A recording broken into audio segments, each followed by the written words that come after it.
الحمد لله رب العالمين الصلاة والسلام على خاتم النبيين وعلى آله وصحبه أجمعين أما بعد فأعوذ بالله من الشيطان الرجيم بسم الله الرحمن الرحيم قال الله تعالى في سورة البقرة ألم تر إلى الذي حاج إبراهيم في ربه أن آتاه الله الملك إذ قال إبراهيم ربي الذي يحيي ويميت قال أنا أحيي وأميت قال إبراهيم فإن الله يأتي بالشمس من المشرق فأت بها من المغرب فبحت الذي كفر والله لا يهدي القوم الظالمين۔ ترجمہ: بھلا تم نے اس شخص کو نہیں دیکھا جو اس غرور کے سبب کہ خدا نے اس کو سلطنت بخشی تھی، ابراہیم سے پروردگار کے بارے میں جھگڑنے لگا۔ جب ابراہیم نے کہا میرا پروردگار تو وہ ہے جو جلاتا اور مارتا ہے، وہ بولا کہ جلا اور مار تو میں بھی سکتا ہوں۔ ابراہیم نے کہا کہ خدا تو سورج کو مشرق سے نکالتا ہے، آپ اسے مغرب سے نکال دیجئے۔ یہ سن کر کافر حیران رہ گیا، اور خدا بے انصافوں کو ہدایت نہیں دیا کرتا۔ پچھلی آیت میں ہم نے پڑھا کہ ایمان والوں کا دوست اللہ تعالیٰ ہے اور کافروں کے دوست طاغوت ہیں۔ ایمان والوں کو نور ایمان نصیب ہوتا ہے اور متکبروں اور کافروں کے مقدر میں تاریکی ہوتی ہے۔ اس کی ایک مثال اس آیت کے اندر بیان ہوئی جو ہم نے آج پڑھی ہے، اس میں قصہ نمرود ہے۔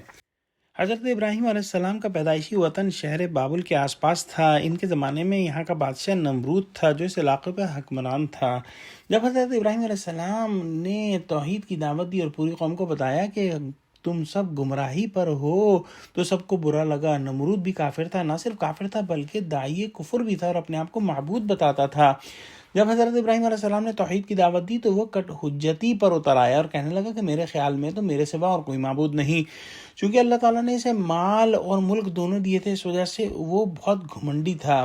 حضرت ابراہیم علیہ السلام سے اس نے دلیل مانگی کہ آپ جس رب کی توحید کی دعوت دیتے ہیں اس کے وجود پر کیا دلیل ہے؟ اللہ کے وجود پر دلیل کے لیے حضرت ابراہیم علیہ السلام نے ارشاد فرمایا کہ میرا رب وہ ہے جو زندہ فرماتا ہے اور موت دیتا ہے۔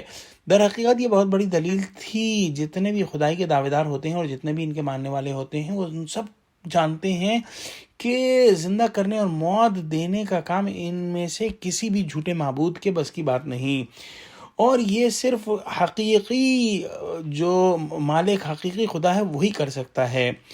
جو خدائی کے دعوے دار ہوتے ہیں وہ تو خود اپنی جان کو نہیں بچا سکتے، وہ دوسروں کو کیا زندگی دیں گے؟ ایسی واضح اور موٹی بات نمرود نے یا تو بے عقل ہونے کی وجہ سے نہ سمجھی یا پھر کٹ حجتی پر اتر آیا اور بحث جاری کرنے کے لیے اسی غرض سے بولا کہ یہ میں بھی کر سکتا ہوں کہ زندہ کروں اور ماروں۔ اس بات کی دلیل کے لیے اس نے دو آدمیوں کو بلایا جن کے قتل کا حکم ہو چکا تھا۔ ان میں سے ایک کو تو وہیں قتل کر دیا اور دوسرے کو چھوڑ دیا، اور جو ہے کہنے لگا کہ دیکھو میں نے جس کو چاہا زندہ رکھا اور جس کو چاہا جو ہے میں نے موت دی۔ اس بات پر مزید بحث کرنے کی بجائے حضرت ابراہیم علیہ السلام نے ایک دوسری دلیل دی اور فرمایا کہ اللہ تعالیٰ روزانہ سورج کو مشرق سے نکالتا ہے۔ اگر تو معبود ہونے کا دعویٰ کرتا ہے تو سورج کو مغرب سے لا کر دکھا۔ میرے رب کے حکم سے روزانہ سورج جو ہے وہ مغرب میں غروب ہوتا ہے، تو اسی کی جانب اسے واپس کر دے اگر تو خدا ہے۔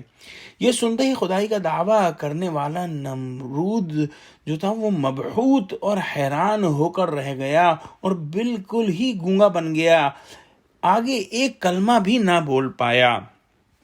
اس آیت کے آخر میں اللہ سبحانہ وتعالیٰ نے فرمایا واللہ لا یہدی القوم الظالمین، کہ اللہ تعالیٰ ظالموں کی رہبری نہیں فرماتے۔ وہ کسی نبی یا نبی کے نائبین کے سامنے حجت اور دلیل سے نہیں جیت سکتے۔ دعا کرتے ہیں کہ اللہ سبحانہ وتعالیٰ ہم کو قرآن کا فہم عطا فرما اور ہم کو حق پر جما دے، آمین۔ وآخر دعوانا الحمدللہ رب العالمین، السلام علیکم ورحمۃ اللہ وبرکاتہ۔